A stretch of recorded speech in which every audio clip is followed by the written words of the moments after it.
പള്ളുരുത്തിയിലേക്ക് പോകുന്നു. Saint Rita's public സ്കൂളിലെ ശിരോവസ്ത്ര വിവാദത്തിൽ സ്കൂൾ മാനേജ്മെന്റിന്റെ അഭിഭാഷകയ്ക്കെതിരെ ബാർ കൌൺസിലിൽ പരാതി.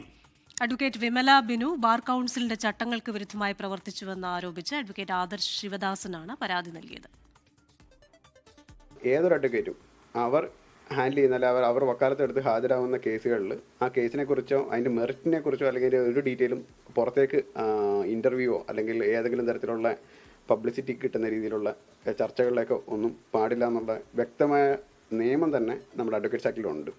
അപ്പോൾ അതിന് എഗെയിൻസ്റ്റ് ആയിട്ടാണ് ഇപ്പോൾ ഈ കൺസേൺഡ് അഡ്വക്കേറ്റിൻ്റെ പ്രവൃത്തി ചെയ്തത് മനസ്സിലാക്കാൻ സാധിച്ചു. പല ചാനലുകളിൽ വന്ന് ലൈവ് ഡിസ്കഷനിൽ വന്നിട്ടുണ്ട്. പിന്നെ ഈ കോടതിയിൽ നിന്ന് കേസ് കഴിഞ്ഞ ഉടൻ തന്നെ റിപ്പോർട്ടർമാർക്ക് അതിൻ്റെ ഡീറ്റെയിലിനെ കുറിച്ച് പറഞ്ഞിട്ടുണ്ട്. മിനിസ്റ്റർ ഭാഗത്തുണ്ടായ കമൻറ്റിന് തിരിച്ച് മറുപടിയായിട്ടുള്ള കമൻറ്റുകൾ പറയുന്നുണ്ട്. അപ്പോൾ ഇതൊന്നും യഥാർത്ഥത്തിൽ ആ ഒരു കൺസേൺഡ് അഡ്വക്കേറ്റ് ചെയ്യാൻ പാടില്ലാത്തതാണ്. കൊച്ചിയിൽ നിന്ന് വിപിൻ, വെരി ഗുഡ് മോർണിംഗ്. ഇപ്പോൾ എനിക്ക് തോന്നുന്നു മുൻപ് മറ്റു കേസുകളിലും സമാനമായ രീതിയിൽ അഭിഭാഷകർ കാര്യങ്ങളൊക്കെ മീഡിയയോടൊക്കെ പറഞ്ഞിട്ടുണ്ട്. നമ്മൾ എപ്പോഴും ചർച്ചകളിലൊക്കെ കേൾക്കുന്ന ഒരു വാക്ക് സബ്ജുഡീസ് എന്ന വാക്ക് കേൾക്കാറുണ്ട്. ഇപ്പൊ കോടതിയുടെ പരിഗണനയുള്ള വിഷയം. അപ്പൊ അത് സബ്ജുഡീസ് ആയ കാര്യം പറഞ്ഞു എന്നാണോ നമ്മുടെ ഈ അഭിഭാഷകൻ പറയുന്നത്, ശിവദാസൻ പറയുന്നത്, ആദർശ് ശിവദാസൻ പറയുന്നത്?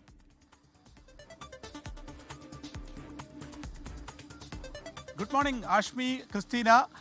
ആ പറഞ്ഞത് തന്നെയാണ്. അതായത് ആ കേസ് ഇപ്പോഴും കോടതിയുടെ പരിഗണനയിലാണ്. അപ്പോൾ പിന്നെ എങ്ങനെയാണ് അതിൻ്റെ വിവരങ്ങളെല്ലാം തന്നെ പുറത്തേക്ക് പറഞ്ഞത് എന്നുള്ളതാണ് ഈ ബാർ കൗൺസിൽ നൽകിയ പരാതിയിൽ ആദർശ് ചൂണ്ടിക്കാണിക്കുന്നത്. ഈ ശിരോവസ്ത്ര വിവാദം അത് മറ്റൊരു തലത്തിൽ അവസാനിക്കുന്നില്ല എന്നുള്ളതാണ് ഇപ്പോൾ ഈ പരാതിയുമായി ബന്ധപ്പെട്ട് നമുക്ക് പറയാൻ കഴിയുക.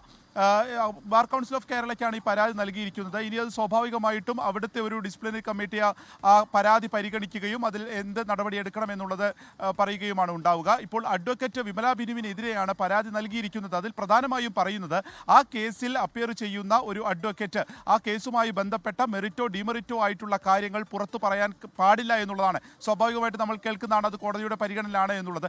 അങ്ങനെ കോടതിയുടെ പരിഗണനയിലാണ് എന്നുള്ള കാര്യം പോലും വിമല ബിനു ഒരു അർത്ഥത്തിൽ പോലും അക്കാര്യങ്ങൾ പരിഗണിച്ചില്ല. ഈ കേസിൽ എന്താണ് നടക്കാൻ പോകുന്നത്, ഈ കേസ് എന്താണ്, അല്ലെങ്കിൽ അതിൽ ആരുടെ ഭാഗത്താണ് ശരി തുടങ്ങിയിട്ടുള്ള കാര്യങ്ങളൊക്കെ കഴിഞ്ഞ ദിവസങ്ങളിൽ മാധ്യമങ്ങളോട് സ്വമേധയാ ഇങ്ങനെ പറയുന്നതാണ് കണ്ടത്. ഒപ്പം തന്നെ മന്ത്രിക്കടക്കം മറുപടി നൽകുന്നതടക്കം ശ്രദ്ധയിൽപ്പെട്ടു. ഈ ഒരു പശ്ചാത്തലത്തിലാണ് ഇതെല്ലാം തന്നെ കോഡ് ഓഫ് കോണ്ടക്റ്റിന്റെ കൃത്യമായിട്ടുള്ള ഒരു ലംഘനമാണ്, അതുകൊണ്ടാണ് ഈ പരാതി നൽകിയത് എന്നുള്ളതാണ് ആദർശ് പറയുന്നത്.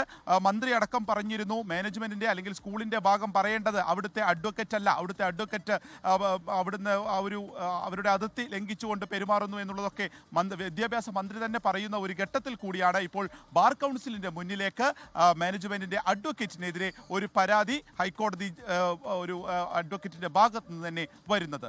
അഷ്മി, ലോകത്തെവിടെയായാലും ഏത് സമയത്തും 24 വാർത്തകളും ഓഗ്മെന്റഡ് റിയാലിറ്റി പാക്കേജുകളും എക്സ്പ്ലെയിനറുകളും വിശദമായി കാണാൻ ഞങ്ങളുടെ യൂട്യൂബ് ചാനൽ നിങ്ങൾക്ക് സബ്സ്ക്രൈബ് ചെയ്യാം.